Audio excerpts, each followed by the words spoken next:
Week 6 means we get to figure out if Texas is for real, and we understand who's ready to claim the Southeastern Conference right here on the Week 6 preview on the 3 Technique. One man. Goodbye. Hello, Heisman. 20, 25, 30, 35, 40, 45, 50, 45. There goes Davis. Oh, my God. Davis is going to run it all the way back. Auburn's going to win the football game. They give it back now to the 30. They're down to the 20. All the band is out on the field. He's going to go into the end zone. Four-man Alabama rush. Got him. No, they didn't. Oh, my gracious. Yep. How about that?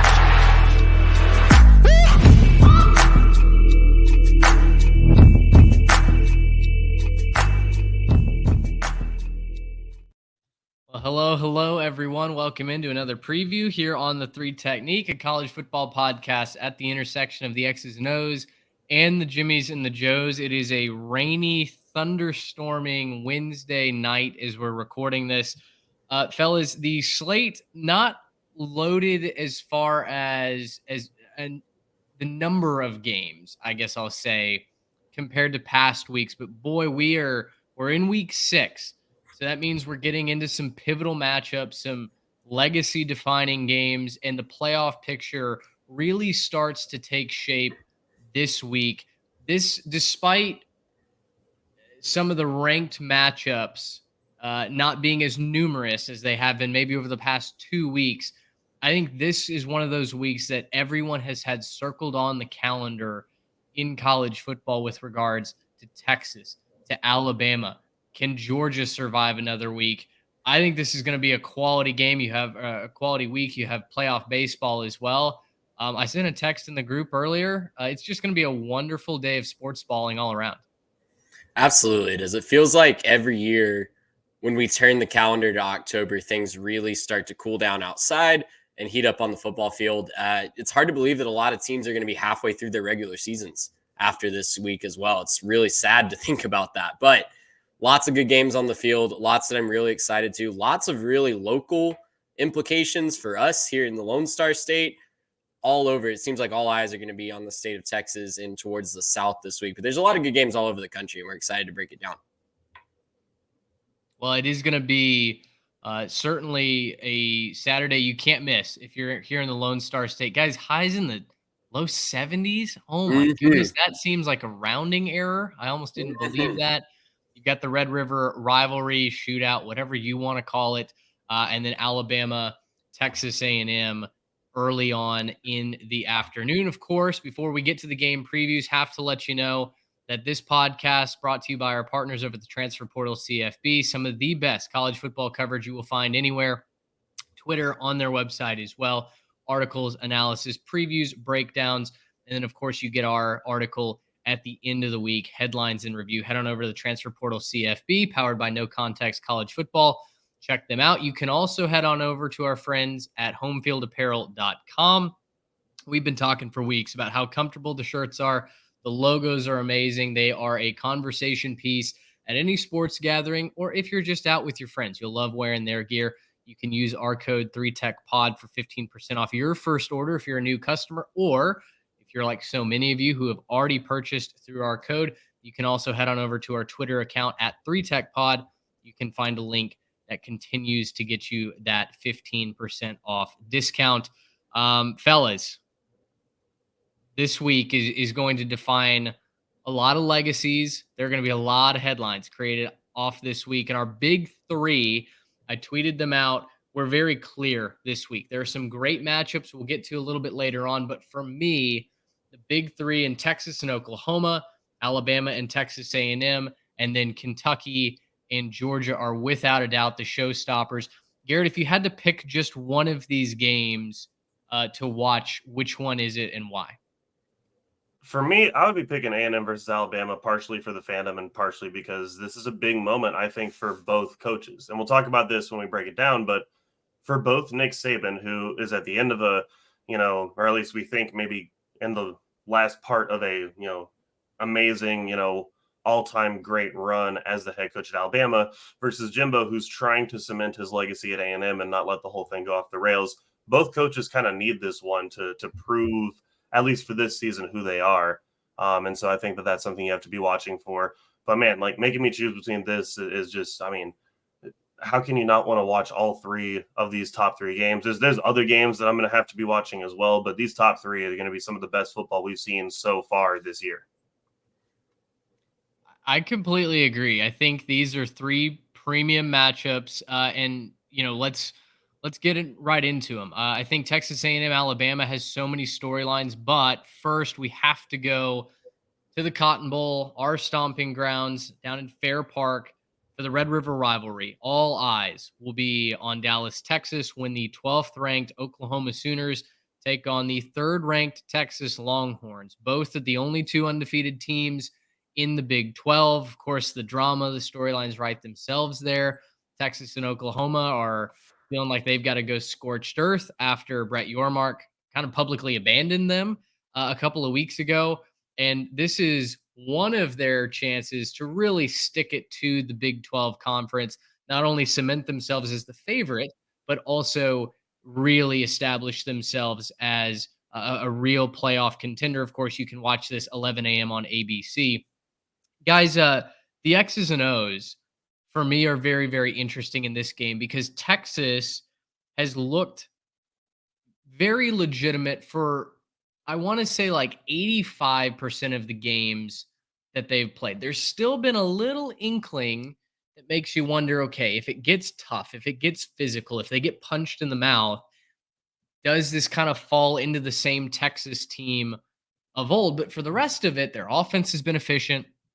The defense is the best defense that they've had in quite some time. For me, I'm looking at two things here: the front seven versus Oklahoma's running game. Can Texas make OU and Dylan Gabriel one dimensional? And then what does Texas do from a red zone efficiency standpoint? Trey, the Longhorns have really had a hard time finishing drives, putting 6 on the board as opposed to field goals. We saw Burt Auburn was a little bit vulnerable for the first time, a little mortal last week. Where do you sit on the X's and O's as far as an advantage? Does Texas get that advantage? Are they that much better of a team, or do you like Oklahoma as an upstart here? I think we forgot how talented Oklahoma is because of how their season turned out last year. I think adjusting to a new coaching staff, adjusting to new schemes, adjusting to high expectations on the defensive side of the ball, maybe for the first time in a long time. If you listen to Mitch's thoughts on their former defensive coordinator, it was a recipe for disaster. That combined with injuries at the quarterback position and all over the field for the Sooners last year, I think a lot of people were lulled to sleep and forgot just how talented this team is. These two teams are way closer in talent than you might think. Just looking at the stars on paper and knowing what we know about what Texas typically has. So I'm expecting a really close game here. I think these are two teams that you don't typically think about when it comes to defensive prowess, but they've shown it on the field this year. We know Oklahoma hasn't played a ton of great offenses, but even those bad offenses that they're playing, they are completely shutting it down. And that was not the case a few years ago with the Oklahoma Sooners. They're finally getting that talent to perform, especially on the defensive side of the ball. And what I don't think a lot of people are talking about nationally, this is not a shot at Texas. They've done a great job taking care of business, but Dylan Gabriel is far and away the best quarterback that the Texas Longhorns will have seen so far this year. Texas has gotten to play Jalen Milroe. He's gotten to play Keaton Slovis at Rice, and then they played a couple backups, right? Jason Bean last week against Kansas, and Wyoming even threw their backup at him as well a couple weeks ago. So I'm really interested to see how the Texas defense responds. They're going to get punched in the mouth a couple times. We know that both of these teams like to start hot. Who responds the best on the defensive side of the ball, who makes adjustments to shut down the other team's quarterback, is going to ultimately decide the game for this. Ultimately decide this game for me. So I think it's close, guys. I think I'm taking the under. If you watch the Ledger segment already, I took the under. Mitch took the under as well. I think it stays under 60.5 points. I think Oklahoma keeps it close.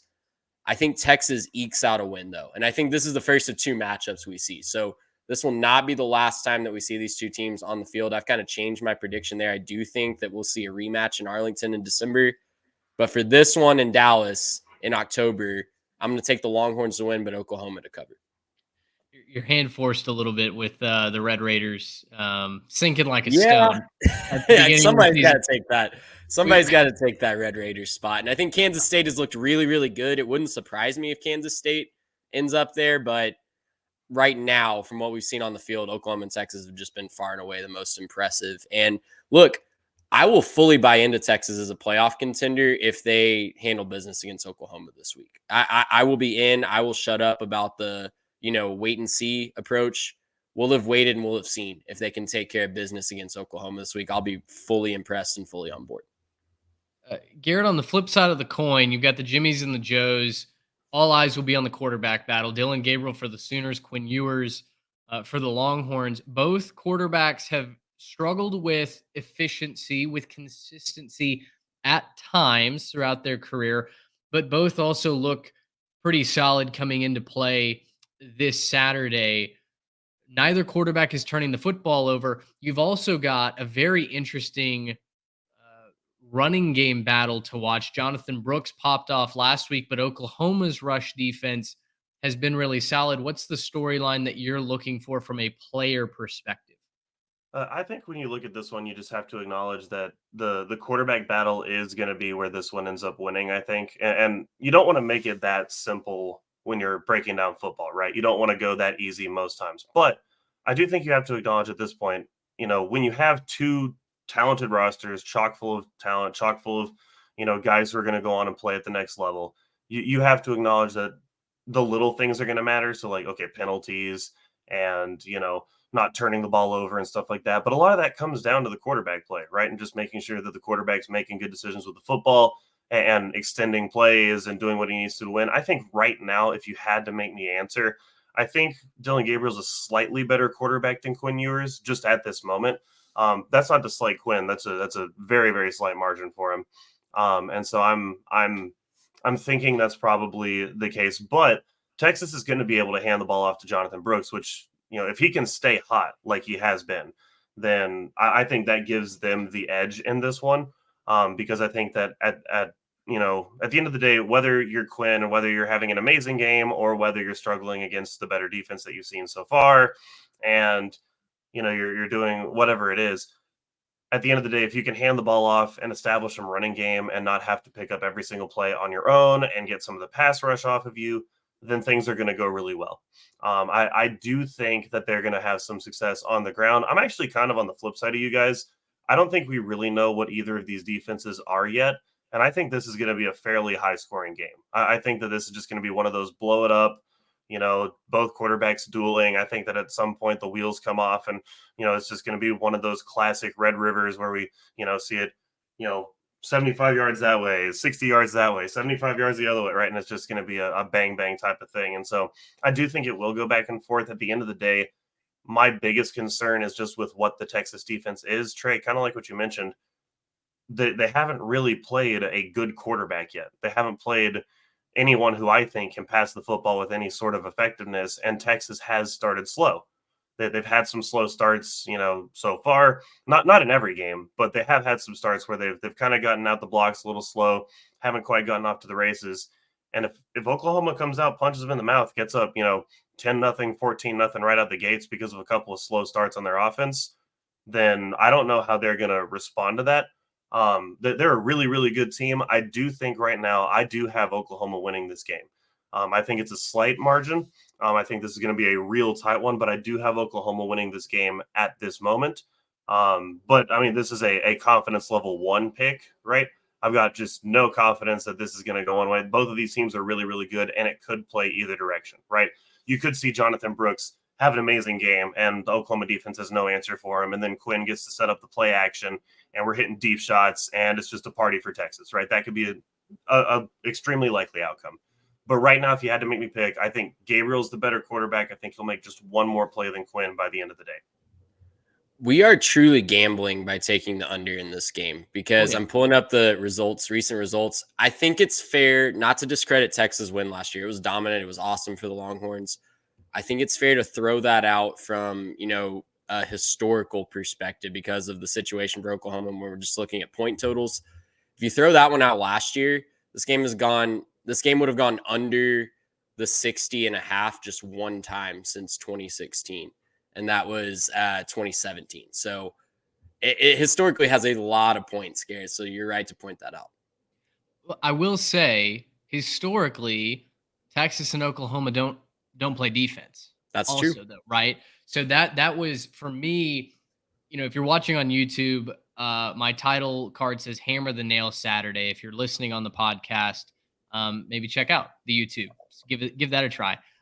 Shameless plug there, but I put that because to me, by week 6, if you're a playoff contender, the frame for your playoff run should be taking shape, right? Like if we're building a house, if we're building some sort of structure throughout the course of the season, this is one of those weeks that you've just got to hammer the nails home, right? Like you need to be raising that frame up so we can start putting in drywall. We can start doing a bunch of other things, right? Figuring out where the granite countertops are going to go. And this is one of those weeks for me. I think Texas finally quiets all the doubt, finally takes the narrative that they can't play defense, that they're not physical, that they can't win a big game. I think this is their first chance to really silence that narrative. You're going Oklahoma outright. I'm going to take Texas minus the 6.5. I will say the math very tight, very, very, very tight to make this happen. I'm going to go Texas 30, Oklahoma 23. We'll get the under. We'll get the cover. And I'm all on board the Longhorns here. I do want to say, just for the record, I'm not saying that Texas can't be physical or can't play good defense. I'm just saying I don't buy it as much as everybody else has yet. I don't know that this is a bona fide defense yet. They played well against Bama. I'm still not sure that they have a quarterback. And then they've played a bunch of backups. And so I just don't think that you can say yet that they're that level, right? I don't think that anyone would look at Kansas and Baylor and Wyoming and say, wow, what a couple of gauntlets, right? Man, I'm surprised they got through that without giving a whole bunch of points. So, I think that after this game, we're going to know a lot more about Texas. And sure, if they hammer the nail and they get it done, then, good for them. And that's a bona fide playoff team. But, at this point, I still have to wait and see. And this will be the best quarterback they play this year, short of going to the college football playoff. Sure. Yeah, Garrett, ESPN, the FPI actually favors your pick here. They give Oklahoma a better than 50-50 chance to win this game. So that is worth noting. Oklahoma's defense also has not played a top 70 offense yet this season, which, come on, SMU. They're letting us down them either. In that metric. That's disappointing, to say the least.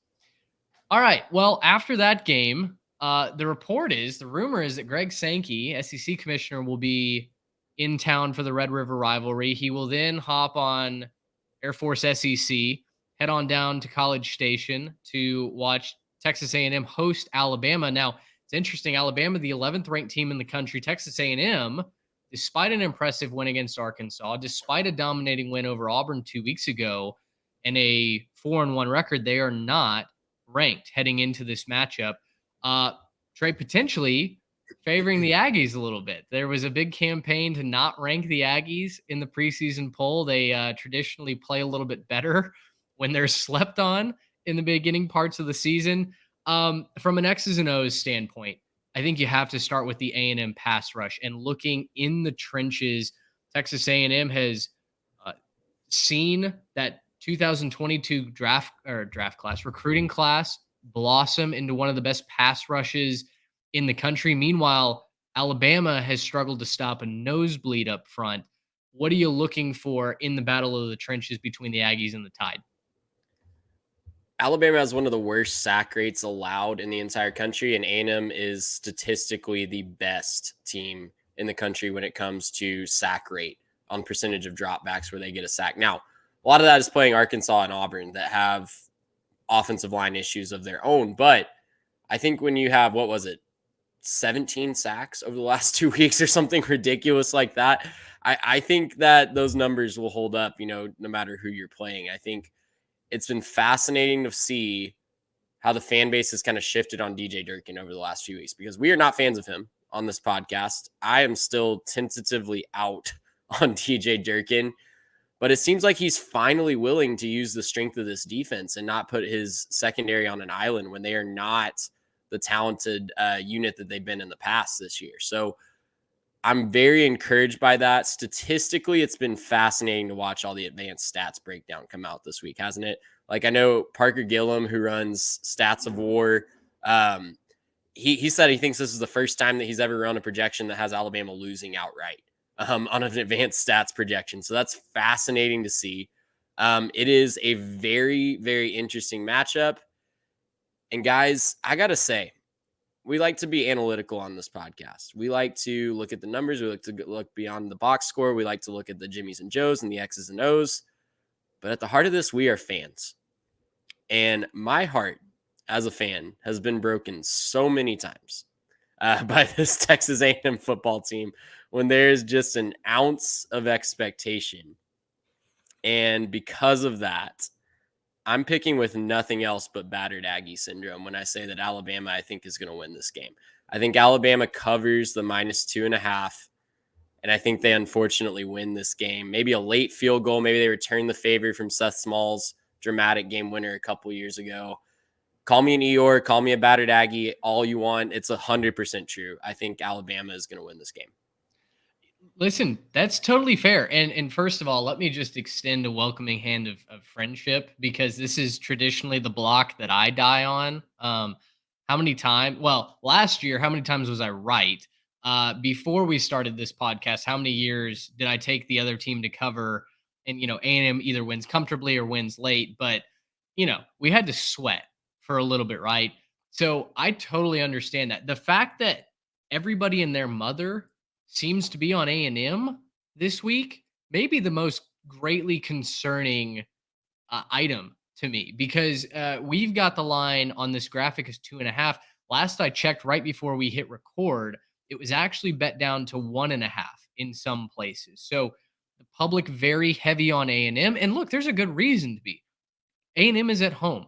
They have a track record of at least playing the Crimson Tide close at home, if not upsetting Nick Saban outright when they play in College Station.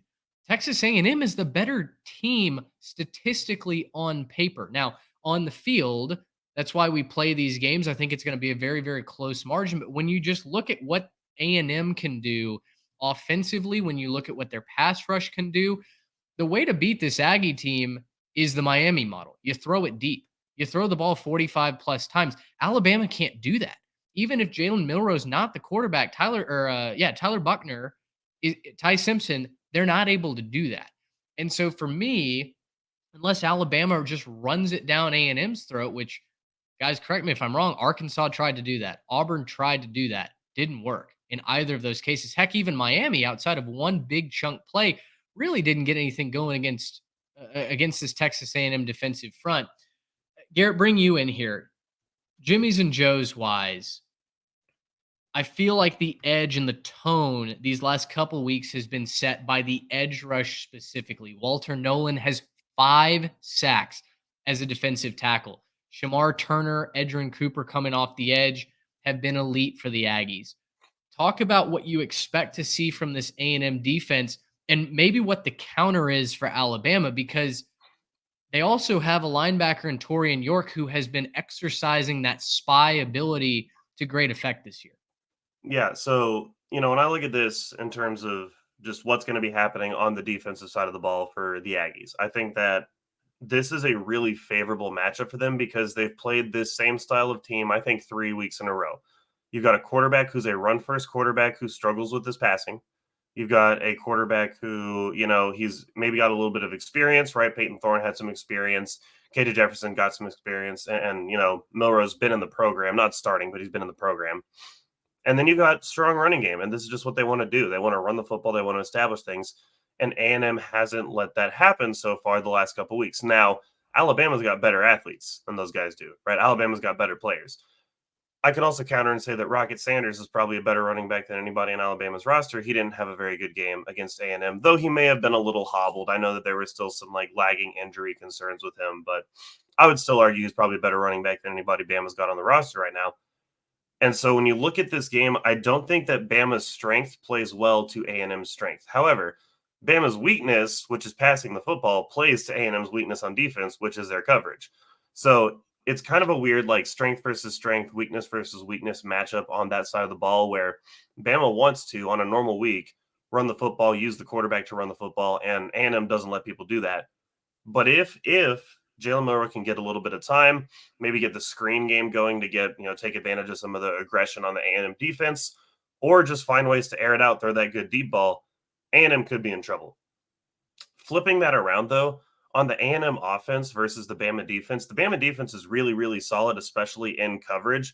So I think this game comes down to Max Johnson, the quarterback for A&M, not forcing the ball down the field. He's got to make smart plays.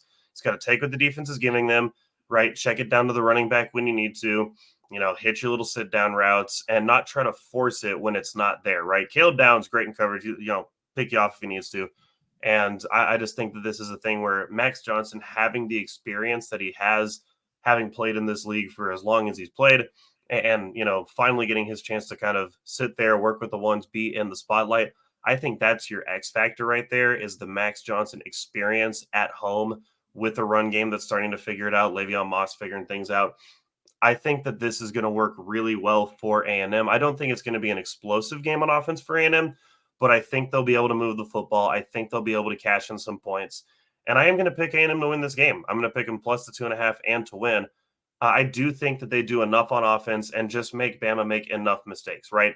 End enough drives with the sack, get a tackle for loss at an opportune time to put them behind the chains, and just don't let up on that side of the football. I think if they can do that, things are going to work out great. I don't think it'll be comfortable. I don't think at any point in time either of these teams is feeling great about the outcome of this game. But I think by the end of the day, A&M wins this game by a field goal or so. I do think this is going to be a very tight game. You talk about a game that the under probably hits on. I think there's a really good chance that this one finds its way, right? Now, that being said, Alabama put up 40 on Mississippi State last week. So it's not like Alabama's offense can't score, but Hey, that's a to those juggernaut that are defense at Mississippi State. wow, that's true. And to those that may be going, hey, now you're talking a lot about A&M. Alabama is the team that's favored to win this game after all, right? They've got the better head coach. As a whole, they've got better athletes.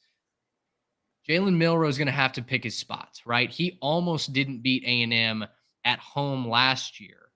Kind of scraped it together in a very, very close win against a bad Texas A&M team, right?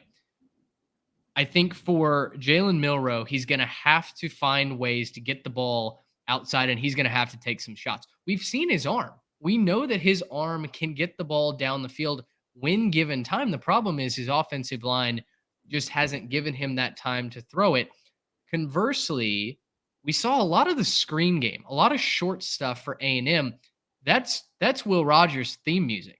That did not work last week for Mississippi State. Bobby Petrino is going to likewise have to throw the football down the field in addition to establishing that running game if Texas A&M is going to win. Caleb Downs, by the way, true freshman safety for Bama, leads the team in tackles. Kool-Aid McKinstry, obviously an elite corner, maybe the top corner in the land. Roman the secondary for Alabama. So even though I think this is the best case that A&M has to not only beat Alabama at home, but also maybe do it comfortably, I don't know that you can just assume, hey, one team has actually looked a little bit better than Alabama, so this is just another spot where Nick Saban's legacy takes a ding, something like that. Alabama's season ends. I expect this to be a very, very close game. And I will say, looking back to last year, A&M had a great defensive game plan last year to pressure Jalen Milroe, and they forced a few turnovers, and it came down to a schematic issue on a goal line attempt at the end zone, did it not? And what did A&M fix this offseason? Allegedly. We think so far they fixed that schematic issue. Not allegedly. They're much better on offense than they were. They absolutely are. And it looks more efficient, and the stats back that up. The advanced metrics back that up. So if you're looking for a positive like me, that's the positive that you can take. I'm still going to take Alabama to somehow find a way to win this game, but it did come down to a schematic issue on the offensive side of the ball, and A&M has certainly looked much, much better in that aspect this year. Over under, by the way, 46.5. So if you would like to throw some harder nuggies on the under there, certainly would not blame you. I think this has a very low scoring. I mean, I don't know that I would be shocked if this is a 21-17 kind of win either way. Let's go to Kentucky and Georgia. Kentucky, the 20th team in the country, going on the road to take on the top team in the land, allegedly. Georgia, 14.5-point favorites when we took this line. You can find this on ESPN at 6 p.m. Gentlemen, I'll be honest. I think this line is offensively high to Kentucky.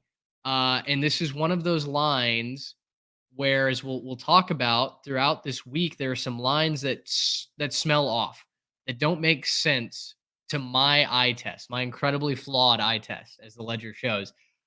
But still, doesn't this feel, Garrett, like 14.5? Georgia hasn't blown anybody out of the water. Kentucky has the best defense that the Bulldogs will play so far, maybe even all season. And Kentucky's running the ball at a very, very effective clip when Georgia, for once, seems like they have some cracks in that run defense. Yeah, and I think this is one of the more susceptible spots for Georgia as well, right? This is, I think we just talked about with Bama. They're susceptible, right? There's a chance A&M can get them. I also think the same thing about Kentucky, right? They've got a, I think elite running game with Ray Davis. I mean, this is the best statistical running back in the SEC right now, and I think he's making a case that he actually is the best running back. So, I think Ray Davis is going to have a great game again. The Georgia run defense, not what it was, right? Not as strong as it used to be.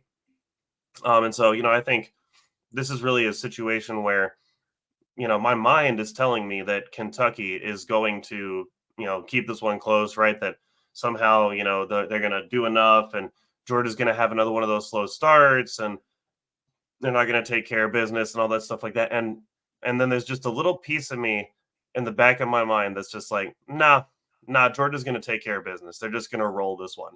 It sort of feels like, there's got to be something that breaks, and Kentucky never ends up playing them close. Like the last several matchups haven't been close at all. They don't really play them that well. And so, I think that this is another spot where Georgia just kind of figures it out. I do think that this is the spot where it all starts to come together for Georgia. If it doesn't, then Kentucky might take advantage of it. So even though the majority of my reason tells me that this is going to be a close game and that 14.5 is, offensive and all that stuff, there's just a piece of me that wants to take the dogs to take care of it, because it makes sense that that's what should happen, right? Looking at it from a 30,000 foot view, it just makes sense that Georgia would start to figure it out about halfway through the season and start to roll with the amount of talent that they have on their team. So I am going to pick Georgia minus the 14.5. I think they're going to win this one pretty comfortably. Hey, it was 16-6 last year in Lexington. Give the Cats some credit a little bit. That game did not feel like 16-6. Kentucky could not move the ball at all in that game. Guys, do y'all remember when Arkansas was undefeated a few years ago rolling into Athens? I do. And College Game Day was there, and there's a lot of hype around KJ Jefferson and an undefeated Razorback team that knocked off maybe a slightly overrated division opponent. And they rolled into Sanford Stadium. And do you guys remember what happened in that one? They got curb stomped. They got shut out. And I don't know that Kentucky is going to get shut out in this game. But I think Georgia's pretty ticked off this week. I think there's going to be a Georgia statement win in Athens this week. They're tired of hearing all the talking. They're tired of hearing all the questioning of their schedule. Do they deserve to be number one in the country? I think they're tired of it, and I think their talent's going to just steamroll the Wildcats this weekend. Listen, Kentucky was a really, really impressive running the football last week. Auburn was really, really impressive running the football against Georgia last week. I think they're going to get that corrected. I trust Kirby Smart and his defensive staff. I trust their, pedigree. I trust their history. I trust what I've seen. I trust the talent that they have on the field to get that figured out. And I think we're going to look back on that as a one-off. What the heck? How did Auburn get that done by the end of the season? I'm all in on Georgia this week. I think they cover the spread. I think it's more of a crock-potting, slow cooking, whatever you want to call it. And we look up and Georgia wins this game by about 4 scores by the end. I think they're going to dominate the Wildcats this week.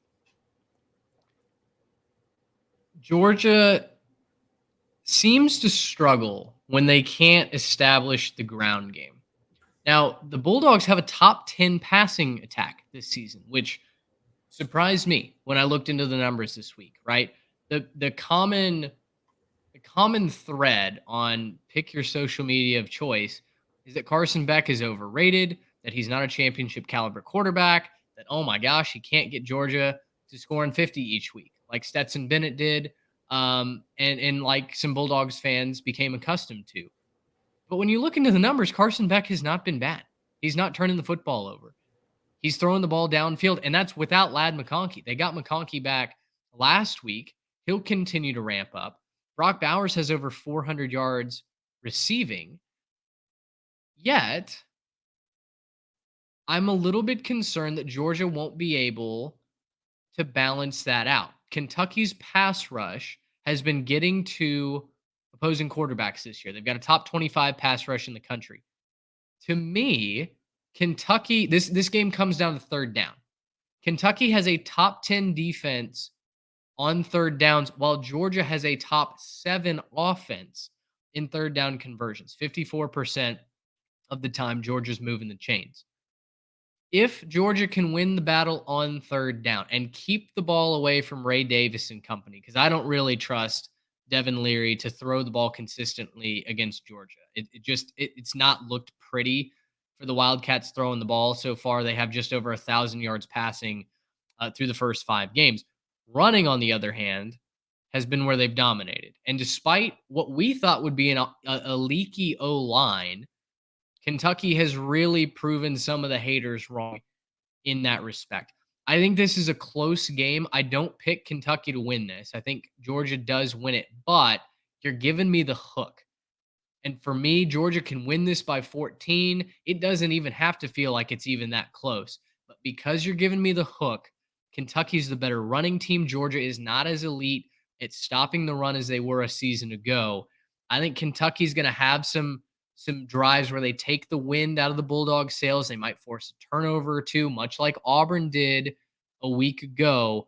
I think Kentucky hangs around, keeps this close, and gets the fans murmuring a little bit in between the hedges. So I'll take Kentucky plus the number. Listen, Mark Stoops has done a fantastic job so far. He's already over halfway to what should be a comfortable 8-9 win season in Lexington. If the wheels fall off, right? If nothing else goes right for them, I still think they get to 8-9 wins. What a job for Mark Stoops, making $9 million a year, $1 million for potentially every win on that schedule. You guys are both on the Dogs. I'll take Kentucky. I'm very excited for this 3-game slate. And if you were paying attention, the TV guide sets up great. You have a morning game, you have an afternoon game, and you have a nightcap, and then you can go watch Pac-12 after dark. I mean, this sets up for quite the viewing experience. But of course, multiple other games going on around the country. Our get to a screen slate looks like this. We've got number 23 LSU at number 21 Missouri. You've got Maryland, the only undefeated team in the country that is unranked, on the road at number 4 Ohio State. We've also got number 13 Washington State road dogs against the UCLA Bruins at 2 p.m. on the Pac-12 network. Garrett, I'll let you choose here. Where are you going out of these 3 games? I have a feeling I know where you're going, but you gotta know. I'm starting with my Terrapins, right? Let's talk about them first, right? This is so disrespectful. The only undefeated team to not be ranked. And I get it. They didn't play any. Okay, whatever. But like, they've looked pretty good doing it. Some of the results this year have been pretty spectacular. I'm going to pull up the game logs real quick. Other than the Charlotte game, which they did end up winning by 18. But you beat Towson, who's nobody, 38-6. You beat Virginia 42-14. You beat Michigan State 31-9. You beat Indiana 44-17. They've been my cash cow over on the ledger because they just kind of cover and then just beat teams. They've got a really, really, really fun offense and not necessarily a great defense, but a defense that plays good situational defense, right? I talk about situational defense a lot, just finding a way to get off the field, finding a way to get that turnover, finding a way to just, make that one play that can switch a game and give your offense a chance, right? In this day and age in football, that'll be enough for a lot of teams. This is a really, really solid team, almost averaging 300 yards passing a game, almost averaging 160 yards rushing a game. This is a really solid offensive team for Maryland. And yeah, they're playing Ohio State and they're playing in Columbus, and that's a daunting task for anybody, right? And I did say going into the season when I wrote this preview and I predicted everything that Maryland was going to knock off one of these teams, right? One of Ohio State, Michigan, and Penn State. And right now, I'm going to go ahead and pick Ohio State to win this one, but not cover. I think that Maryland's going to keep this one close. I think Maryland's going to play this one real tight. They did end up losing this game by a fair amount towards last year, but this game was a 7-point game last year with like a minute left. And I don't think that Ohio State's a better team than they were last year. I think Maryland has gotten maybe a little bit better than they were last year. Again, not picking them to win. I want to be very clear. This is not going to be my upset special for Maryland this time. But I do think they'll keep it close. And I do want to put Ohio State on upset watch. If you don't take the game seriously, if you don't come out with some fire, if you come down with a little bit of a letdown spot, then yeah, you could be showing up and you could see that Talia goes and scores a couple touchdowns on you, puts you in a hole. And we could be talking about this one throughout the morning slate. Trey, I almost made a fatal mistake that you and I both made a couple of years ago. Maryland was undefeated. They were hosting an Iowa team that we said couldn't score. And that didn't go well at all. Now, it's not the same Maryland team, but you did crunch some numbers leading up to the game this week. Numbers that I was not aware of as I hastily flipped my pick in our score graphic. Do you care to let the people of America in on the margin of loss for Maryland over these last couple of years? Oh, but you're on mute. So America has to wait a couple extra seconds. Apologize, America. Listen, Maryland has made 4 trips to Columbus, Ohio. They played 4 games in the Horseshoe. They have lost those 4 games by an average of 44.25 points. Yeah. So, yes, they played Ohio State very close in College Park. They played them very close a few times in College Park, actually. They seem to do a lot better against the Buckeyes there. I really like what Maryland is doing. I am close to being with Garrett. I don't know that they can get one of the big 3 this year. I don't know that I think they have the quarterback to do it. I don't know that they have the rest of the talent around that quarterback to do it, but I could see them giving Michigan or Penn State a lot of trouble. This just seems like a bad matchup to them. This just seems like a bad matchup to me. I don't know who can cover the receivers. Columbus has been a house of absolute horrors for Maryland, so I'm going to take Ohio State minus the number. Listen, and you can shun the non-believer, Garrett, like you said in the chat. Garrett said to shun the non-believers. I will be shunned, and I will be collecting my nuggets. Shun the non-believers, Charlie. I'm defecting, unfortunately. I was in your camp, and I'm going to turn tail and run. I'm a coward. I'm not brave enough to take Maryland plus the points here. You gave the case for Maryland plus the points. Mm-hmm. Which I was on. Let me make very clear. I was on Maryland plus the points, so much so that I almost took them in the ledger, which, Garrett, I don't know, maybe should have you shaking in your boots. Now, I didn't. So, of course, they're going to win the game outright. I picked them in the ledger, and I'm the one that's currently leading that thing, so, That's right. Notre Dame couldn't throw the football against Ohio State, and they were at home. Sam Hartman.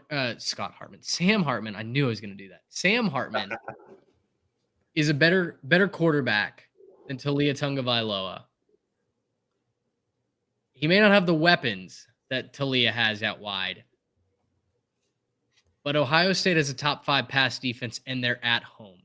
My personal model, the last time I went against I think it was a top 10 defense at that time at home, it didn't end up well. I'm going to take Ohio State minus the number. Maryland has burned me a couple of times when I've really got invested in them. So that being said, I'll issue a personal apology to Mike Loxley and the Maryland Terps if my cowardice is exposed this week, Hey, but I've got to roll with the Buckeyes I'm here. gonna get my spotlight feature ready for both of y'all for the Sunday show. We're gonna make sure that my spotlight fingers are nice and warmed up. Right, got to make sure that we can apologize for the disrespect when it comes. And I'm sure that I'll spotlight myself when they get boat raced or something. But whatever.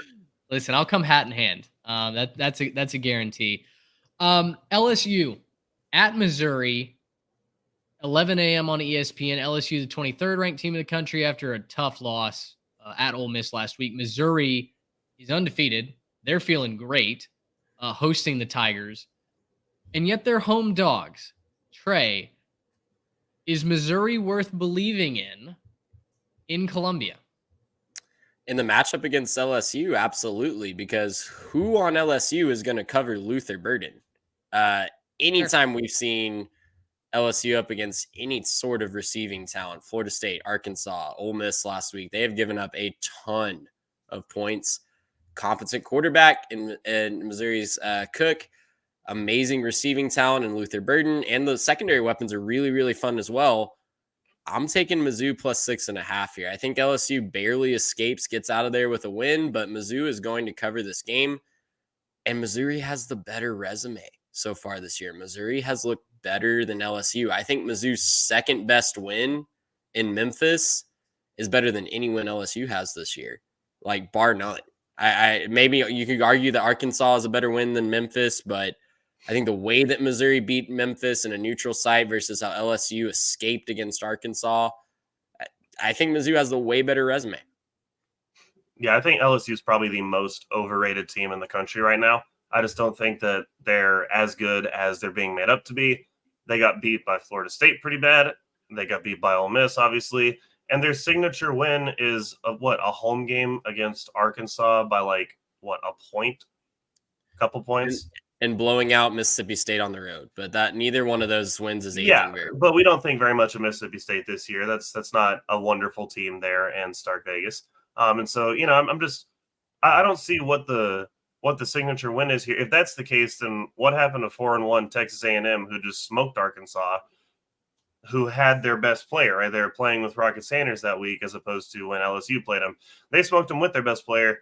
You couldn't figure it out in your own stadium, not even on the road or like in a neutral site, like, they have to play the game in Jerry World. So, look, I'm not trying to stomp all over for A&M right now, like they're, massively underrated, but LSU is overrated. And Mizzou's probably a little underappreciated too. They're probably a little bit better than what their ranking would give you. I think I'm going to take Mizzou plus the points here. They're a really good team. I think that they're probably the better team right now. And like you're saying, Trey, Luther Burden is a menace, best receiver in the SEC right now. And I think he's going to keep rocking and rolling, have another big party.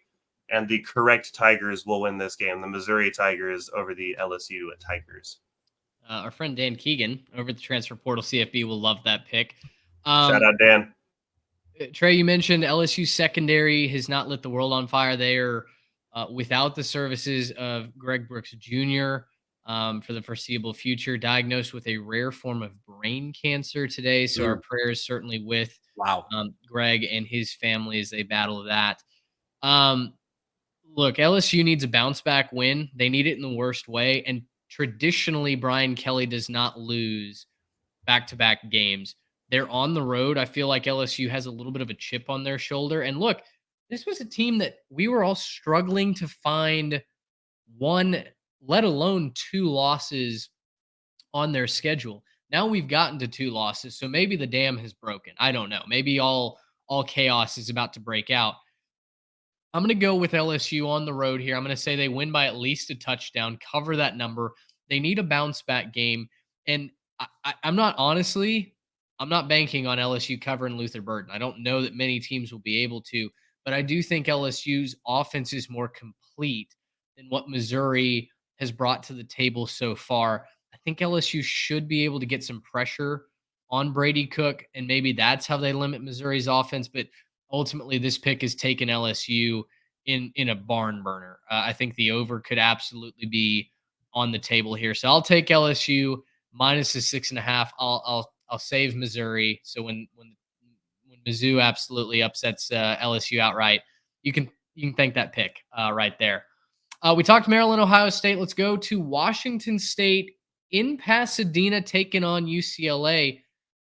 Washington State is the 13th best team in the land, and yet they are 3.5-point dogs on the road against UCLA. Guys, the question that I asked is why on earth is that the case? Why is Washington State not favored in this game? Cam Ward has looked like a revelation. Their defense has come to play. They upset Oregon State at home on the Palouse a couple of weeks ago. But Pasadena is not the Palouse. And UCLA has the 8th best defense in the country, including the 26th best passing defense. Now, have they faced an air raid like Cam Ward's going to throw at them? No, absolutely not. But in the past, when I have not steered into a line that smells and looks funky, normally I pay for it. So when I look at the books, I still want to take Washington State. I still want to believe in the Cougars, but I'm going to steer into the road team the home team with a better defense. I'm going to say Vegas knows what they're doing. I'm going to take UCLA minus the points to defend home turf and get a very impressive upset. I totally agree. This line doesn't pass the smell test. I don't know, man. I really, maybe it's just because I went to bat for Dante Moore against Utah and I thought that he was going to have a breakout game in Salt Lake City. And then I don't threw even a pick know if six on the first play. He threw a pick six on the very first play. So I think that's just a personal pick for me. I think Washington State wins this one outright. They find a way. I'm really impressed with Cam Ward in the offense, and I think the defense has quietly been really good. The numbers haven't necessarily played that out in the total yardage, but they're doing a good job of keeping other teams off the scoreboard, short of just that furious rally by Oregon State a couple weeks ago. So I'm going to take Washington State outright. I think Dante Moore needs just a little bit more time, a little bit more seasoning for him to get going against a competent defense. So give me Wazoo outright, getting the upset in Los Angeles. Yeah, I'm with you, Trey. I think that this is a Washington State win, and I don't get the line. We've said it a couple times, but I just don't understand the line. Maybe Vegas knows what they're doing, and we're all dumb, but I just they don't typically do. They typically do, but I don't think UCLA can keep up. 5th ranked passing offense or fifth ranked total offense in terms of points. You got a 75% completion quarterback with 13 touchdowns, no picks. You got 3 receivers that have caught over 300 yards at this point in the season. 5 of them over 100, if I'm counting correctly. And so, look, this is a really good offense for those Washington State Cougars, and I'm gonna roll with them. I'm gonna roll with them to beat UCLA. So obviously, I'm gonna pick them plus the 3.5 to go ahead and win. Damian Martinez did help keep Oregon State in that game. What was that? 2 weeks ago? Was that last week? No, it wasn't. It was 2 weeks ago. 2 weeks ago. Yeah. 2 weeks ago. I do wonder what Carson Steele can do, the Ball State transfer, or running the football for UCLA. Yeah, I don't know. This game it smells weird to me. I'm rooting for Wazoo. I love what Ben Arbuckle and Cam Ward are doing together. That was what we were hoping Cam Ward would do last season. 1 year late. 1 year late. I know. We were 1 year early. I know. It's unfortunate timing. So I'm rooting for Wazoo. I'll fly Old Crimson on game day. But officially, I do have to pick UCLA. Just fly it right in Pat McAfee's face because I will. Him. Yeah, I will. Wazoo fans do matter, Pat McAfee. And I saw The Athletic wrote a scathing article at Pat. Listen, when you say dumb stuff, sometimes it comes back to bite you, and you deserve it. So, I'm glad that the college football world is rallying around Washington State, a treasured program in this country. Pat can take his millions and shove it if he's out on some of the teams that are the fabric of this game. All right, let's go East Coast, guys. We've been on the West Coast here. Let's transition to the Eastern Seaboard. You've got Syracuse at number 14, North Carolina. The Tar Heels are 8-point favorites. You've got number 10 Notre Dame on the road at Louisville. The Irish are 6.5-point favorites. I'm really inclined to take UNC and Notre Dame in this game. One's a home team, one's a road team. Louisville has looked really good this year. Now, the offense didn't do jack squat against NC State on the road. Tough place to play. Defense at night. But Trey, Louisville covered for you. Part of the Friday night special. Yes, they did. Are you on Louisville? You feel like the Irish bounce back after a big win at Duke? What's the mood there? I think Louisville's luck is going to run out a bit this week. I don't know, long term, I'm still in on Louisville. After this week, the schedule really softens out again. And I like that Louisville's found multiple ways to win. They've won with offense, they won with defense last week, playing good, sound situational football and getting out of NC State with a win. That's never an easy thing to do. But I think Notre Dame just has a little bit too much talent. Ironically, we saw Louisville's quarterback, Jack Plummer, go up against Notre Dame and almost knock them off with the Cal Golden Bears last year in South Bend. So that's a little bit fun, a little fun storyline there. But I think Notre Dame's going to handle business. I think they cover the line. Louisville's a fun team, though. Don't sleep on Louisville. They could be a dark horse for the ACC championship game just because of their schedule and how soft it is down the stretch. They avoid a lot of the top teams. I think their toughest game after this is Duke, if I'm remembering their schedule right. But I think Notre Dame gets it done this week and figures out a way to win on the road. Garrett, your playoff pick against your ex from last season. Which way are you leaning? This is a tough one for me, but if I've learned anything in my life, it's not to return to scorned lovers. And so you don't go back. I'm not going back to Louisville at this point. So we're going to rock with Notre Dame. They're the better team. They've got a stifling defense. They've played better teams on offense the last couple weeks with Ohio State and with Duke, and they've held them down. And I know that Ohio State ended up winning that game, but they still held them down to a pretty low margin and a pretty low output. So nothing that Louisville is going to do is really going to scare me in this one. So I'm going to pick Notre Dame minus the 6.5 on that one and call it a day. Great advice for us all. Great advice for us all. Hey, come for the college football, stay for the dating advice. And I did forget, Louisville does play Miami. Don't shoot the messenger, Miami fans. I did forget that y'all were on their schedule. That's not till the end of November, though. Right. I'm going to take Notre Dame as well. I like what the Irish are doing. It feels like they're building into a very complete team. Did not impress me necessarily last week against Duke, but you found a way to get it done on the road. Against a very solid quarterback in Riley Leonard. I'm also going to take the favorite in North Carolina over Syracuse. Syracuse, they do this every year. They seem like they're plucky. They seem like, oh, well, finally, Syracuse is going to reel off 8-9 wins. And then it's like they count their chickens before they hatch, and the play calling sucks. And suddenly they go away from what's working. And that's what they did against Clemson last week. They started chucking the ball all over the lot.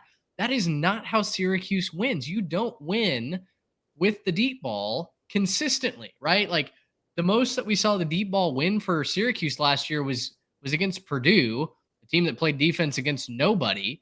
But without a doubt, your bread and butter was running the football. Schrader, Sean Tucker, they got away from that last week. They didn't run the ball well. They kept throwing it deep against Clemson and it didn't work. I feel like they're playing another explosive offense in North Carolina that has just enough defense to win this game by multiple scores. I'll go with the Fighting Mac Browns here at home, 2:30 p.m. on ESPN. Yeah, North Carolina's been quietly playing a lot better defense this year. If you haven't been watching their games, I don't blame you. They haven't had the most exciting schedule, but, coming off a bye, Mac Brown coming off a bye, I like that. And I think the reason that Syracuse does that is because the ACC absolutely hates them with the way that they set up their schedule every year. Like we all saw it coming last year. They got the bowl eligibility or right on the cusp of it. And we were just like, okay, that might be the last win they get before a bowl game because the schedule really toughened up. This year, Clemson at home, followed by back-to-back road trips to North Carolina and Florida State. Like, who did they make extremely upset in the ACC office to give them these just grueling gauntlets every single year? But yeah, I'm taking North Carolina here. I think the offense is just a little bit too much. I don't think Syracuse can, with the way that their offense is running right now, I don't see Syracuse keeping up. Yeah, and look, North Carolina not playing at their level of offense that they did last year, but still playing all right? Drake May still completing over 72% of his passes. The touchdowns, interceptions, not where you want him to be, but he can definitely bounce back from that. Running the ball surprisingly well. Hampton's got, 5.2 yards per carry right now, 7 touchdowns. That's just in 4 games. So, look, I think that this is a pretty good North Carolina team, but that's not why I'm making my pick for North Carolina. I'm making my pick for North Carolina because we're going to continue to answer the question, is Syracuse good? The answer is no. They're not good. They're Syracuse. They might be good someday, but they're not right now. And North Carolina is good enough to beat them by 8. So I'm picking North Carolina because Syracuse is not good. Hey, after this 3-game stretch, they come out of the bye. There's some opportunities there. I might think play some other teams that also aren't good, but they will beat the not good teams on their schedule. They are solidly. I don't think they're not. I don't think they're not good. I think they're somewhere in the middle between good and not good. They're going to beat the not good teams. They're going to lose to the good teams. And they're going to get to go to the Pinstripe Bowl or the Belk Bowl or the Duke's Mayo Bowl. And they're going to have a ton of fun in Charlotte or the Bronx. Look, they're not bad, but they're not good. No. Yeah, they're in the middle. They're not good. That's okay. That's I allowed. said they're not good. Trey with some hard-hitting analysis there. They're going to beat the not good teams. They're going to lose to the good teams. If you can beat the not good teams, you can make a lot of money in college football. If you can just beat the not good teams, yes, you will win. You will win 8 or 9 games a year if you just beat the not good teams on your schedule. You just need to don't lose to them. Just take the Kentucky model, right? Just win 8 games a season. Yeah. Well, I guess we'll see. We'll see what Syracuse can do. I think that game's going to be competitive for a while. Listen, Drake May, yeah, you mentioned Garrett, the interception's not in a great spot. Honestly, might be a 200 IQ play by Drake May to not be a Chicago Bear. He's not going to follow the Mitch Trubisky model. And does he want to be an Arizona Cardinal? Because that doesn't seem much fun either. It's better than being a Bear, I'll tell you that. Yeah, you suck, but you suck indoors instead of on Soldier Field in the middle of winter. One of those teams has a win this season. One of those teams does not. You know. He might be a Denver Bronco, if we're being honest. That's very, very, very true. All right, well, let's give the group of 5 some love because, boy, the Sun Belt especially has been a ton of fun this season. We'll talk about Texas State, Louisiana, Arkansas at Troy here very, very shortly. But first, maybe the game of the year in the Mountain West. Number 24, Fresno State, 5.5-point favorites, going up to Laramie to take on the Cowboys of Wyoming. 7 p.m. Kick on Fox. They're getting some major love here. They bumped. Who did they bump? Because Fox originally had like a Power 5 game. I think it was a Big 12 matchup. It might have been the Butt Bowl, but I'm not 100% sure. Listen, I don't know if they bumped somebody though. Fox made the decision. Bump the Butt Bowl. They bumped the Butt Bowl. That's potentially an unfortunate circumstance because I think everybody wants to watch Tech and Baylor find ways to just sling mud at each other. Am I crazy though to think that Wyoming's magical run at home, maybe they're in for a reality check? I mean, the last time I said this with App State, it didn't work. They won on a blocked field goal attempt, ran the ball back for a touchdown. It was, Magic and Laramie once again. Mikey Keene has been slanging it though. And I know they're going to altitude, but we're a couple games in. This is not fresh out of off-season conditioning when you still got some of that off-season blubber on you. Fresno State's looked really good, and they're ranked for a reason. I think I'm in on the Bulldogs. And Fresno State may be having a chance to sneak into a New Year's Six. Now, they've got to battle Air Force, also out of the Mountain West, but I really like Fresno State. TCU Iowa State was the game that got bumped from Fox. I just looked it up, but that's good. Yeah. So I think they did America a favor there. I'd much rather watch this game. Man, Garrett, can you go full screen on me for a second? All right, I got you, Trey. I am sorry, Fresno State, because in our Mountain West preview, I thought losing Jake Haener was going to put you towards the bottom of this conference, and you are blowing everyone's expectations out of proportion this year. Great team, really fun team to watch on the West Coast if you're up late. I apologize, Bulldogs fans, and I think you keep it going this week. You're going to beat Wyoming on the road. You're going to cover the 5.5-point spread, and you're going to cement yourselves as the top contender in the Mountain West. Y'all didn't think you were going to get a full screen tonight, did you? Didn't think we were going to get an apology. But when we talk about the Mountain West, I show my ignorance. Hey, well, it takes a big man to acknowledge when he's messed up, right? So that's good for you, Trey. But no, I'm excited about this one. I'm glad that this one got bumped off for the whole TCU Iowa State thing. I'm glad we're not watching that game when we get to see this one. I do think Fresno State wins. I'm not going to pick them to cover. It is still really tough to win at Wyoming, right? It's still a tough place to play. It's still not an easy venue whatsoever. I probably discounted Wyoming a little bit more than I should have going into this season. So I think they'll keep it close, but I do think Fresno State's the better team. They can really run the ball too. Got a couple of guys who are really effective on the ground. So I'm going to go ahead and pick Fresno State to win, but not to cover. I'll take them by maybe a field goal, maybe a little bit more.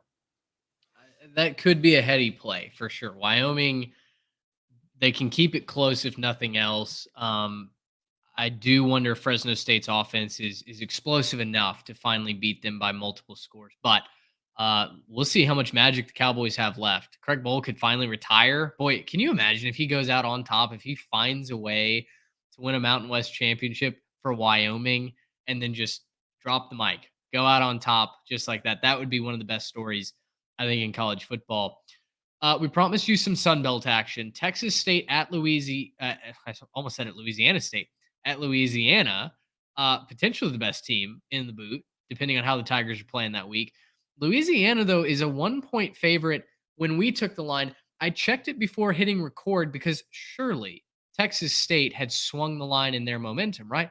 No, the money is coming in on Louisiana. It's up to a 2.5-point spread in some places in favor of the Raging Cajuns. Trey, like, are people just fading the rally trident? Like, what is going on? What is GJ Kinney need to prove before folks start buying into to the Bobcats' mission to take back Texas? Man, I don't know. I don't know why you wouldn't buy into the Rally Trident, but TJ Finley and company are a really fun story. I think if you gave them another shot at UTSA right now, I think they would win that game and be undefeated going into the stretch run of their Sun Belt schedule here. The winner of this game is certainly going to be the favorite in the West for me. South Alabama hasn't shown enough consistency. Troy hasn't shown enough consistency for me either to really pick them to make a run here. But I think the winner of this game is going to be in the driver's seat for the Sun Belt West to make it to that championship game. And what a story it would be if in year one of the new regime, Texas State can make it. I'm going to lean with the public here. I'm going to lean with Louisiana. I think they're the more established program, the more sturdy bet right now. I think they can get it done at home. I don't know that Texas State is quite there yet as a program to win this type of game on the road. I was really impressed by what they did on the road at Southern Miss last week, but still maybe one step away as a program building standpoint from winning a game like this on the road. Yeah, I'm going to go the other way. I'm picking Texas State on this one. I think they're the better team. I think that, obviously they have the better quarterback in this spot. TJ Finley, much better than any of the guys that they could trot out over there for Louisiana. I know they've kind of rotated a couple of guys and tried a couple things out. We'll see if anything works out. And then, obviously the run game, I think better for Texas State. They've got the better runner. Their leading running back, Madi, right now, he's got 9.8 per carry, 7 touchdowns. It's pretty dang good. That'll get it done against most teams. And so, I think that this is a better team. I think they've just got the better overall style of play right now. And I'm going to pick them to beat Louisiana. I think it's a big moment for them. And I think things are going to be going crazy down there on that Texas State campus. Trey, hopefully the wife doesn't hog the blankets in response to that pick. Going against the alma mater. That's hey, she wants to go to a game now. Like this has rejuvenated the fan base. So we're really excited about that. Well, you start throwing rally tridents. I want to be there too. I do. Yeah, let's make a trip down there. Yeah, we're missing out. All right, let's go. Let's talk Arkansas State, Troy. And now, if you're wondering, wait, Arkansas State, the team that got beat 1-0 against Oklahoma, yeah, that Arkansas State. They started 0-2, but they've won 3 straight. So the offense seems like it's getting some sort of form. Still, they're 17-point dogs to a Troy team that still has it all to play for. They're still in contention for a Sun Belt title and may still be one of the favorites. Troy was last seen smothering Georgia State, a previously undefeated team who kind of stomped all over Coastal. It was kind of the death of Jamie Chadwick's triple option hybrid offense up there in Conway. It's a big number, but guys, I'm kind of on the Trojans here. I think that defense, once again, is one of the best units in the entire Sun Belt Conference, and I think they get it done over the Red Wolves. This is Troy's homecoming game. Do you guys know what team you pick for your homecoming game? Traditionally, you pick the The one team. that's easy to beat. You Pick pick the the team that you team that's stomp. easy. You pick the team you think you're going to stomp, and I think Troy's going to stomp Arkansas State. They did that. Arkansas State is on a 3-game win streak. Those wins have come against Stony Brook, Southern Miss, and UMass. Albeit UMass was on the road. You don't just walk into McGurk Alumni Stadium in Amherst and expect to win. But I think Troy can handle business this week. Yeah, but don't you, Trey? You don't walk just into walk that into McGurk Alumni Stadium in Amherst, Massachusetts. Maybe you don't. No, I think Troy's gonna win this game by a whole bunch too. They just run the ball better. They're gonna be able to run in it, and Arkansas State cannot stop the run. One of the worst run defenses right now. They give up like over 160 a game right now. This is what Troy wants to do, and Troy pretty good against the run. They don't give up more than I think they give up 91 a game on defense. So I think that this is just the better team right now. They're going to dominate the trenches. They're going to do what they need to do. Troy's going to win this one. It's going to be pretty comfy. Side note, do you guys remember when UMass beat New Mexico State week 0 and we thought they might show something this year? That was a long time ago. Those returns have not matured in the way that we might have hoped after week 0. Yeah. As we move over to the watch the ticker section, in my journalistic integrity, I have to let you know Jacksonville State has stormed back from 23-7 at one point. 23-7 at the half.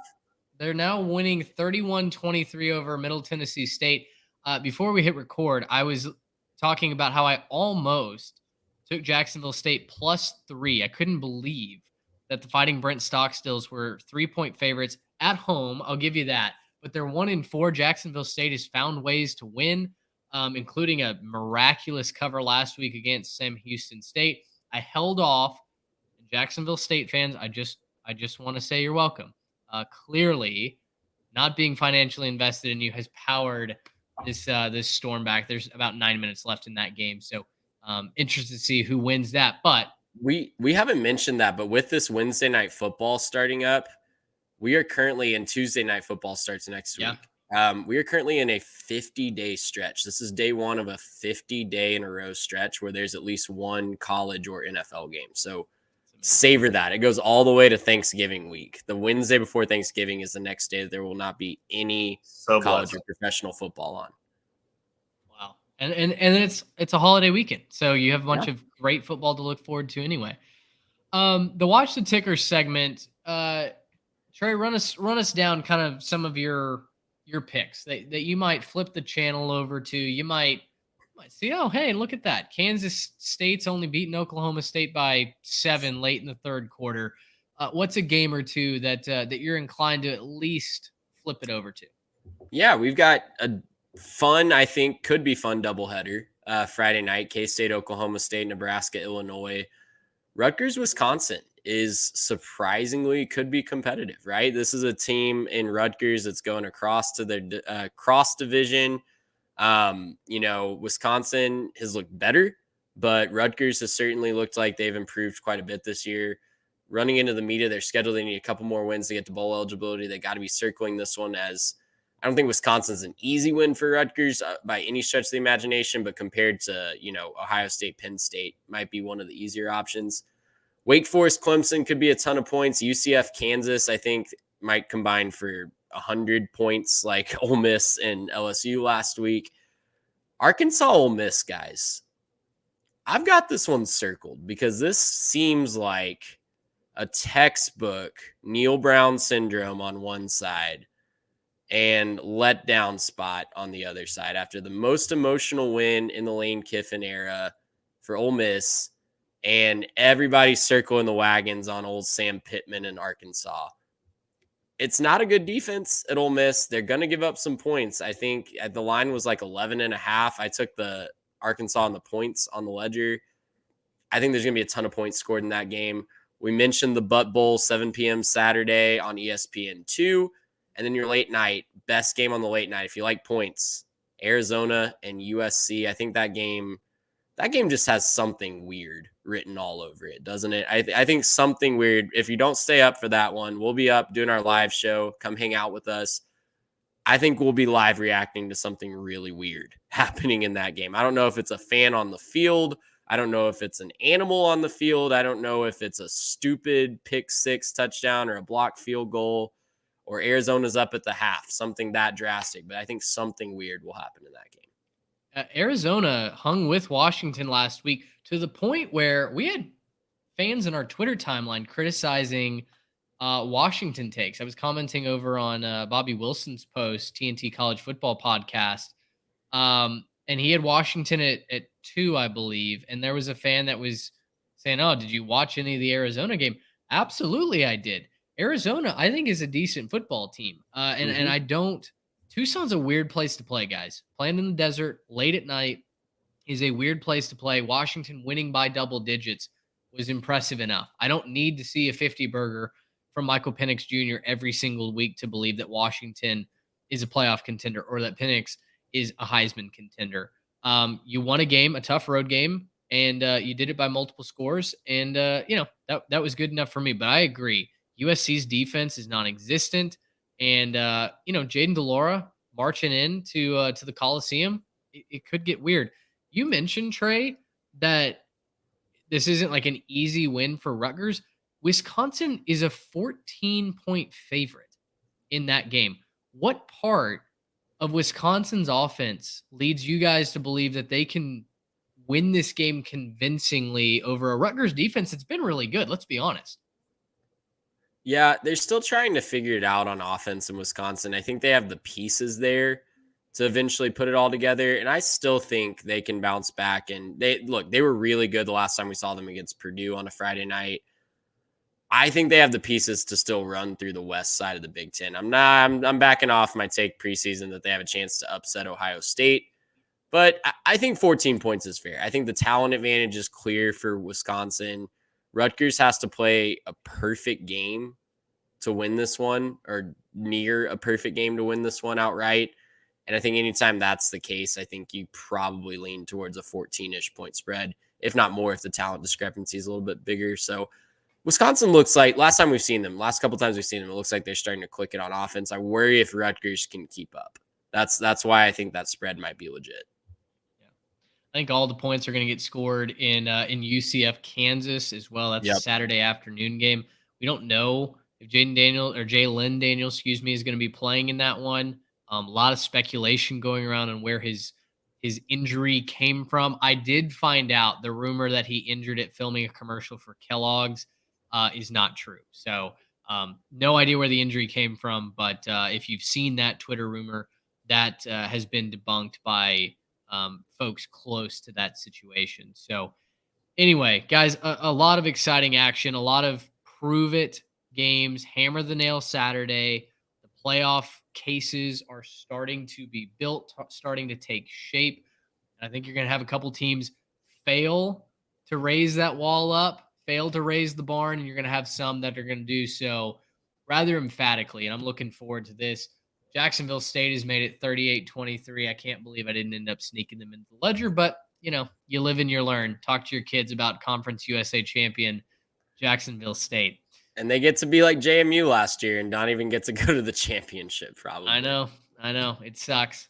But with all of that said, we can't wait to break it down for you. Saturday night, as Trey said, come join us live over on our YouTube. We did our, second or third live show last week in a row. The numbers continue to grow. We had great engagement in the chat, lots of questions, just talking ball with folks. And that was an absolute blast. So come on over. You can find us on YouTube. If you're just listening to the podcast version, you can find us live Saturday night. We go live around 10 o'clock, between 10 and 10:30 Central Time, basically as the evening slate of games wraps up, as the Pac-12 After Dark gets going. And we can't wait to talk to you then. For Trey Reeves, Garrett Turney, I'm Mitch Mason. Thanks so much for hanging out with us. Until next time, so long, everybody. Gracious him. How about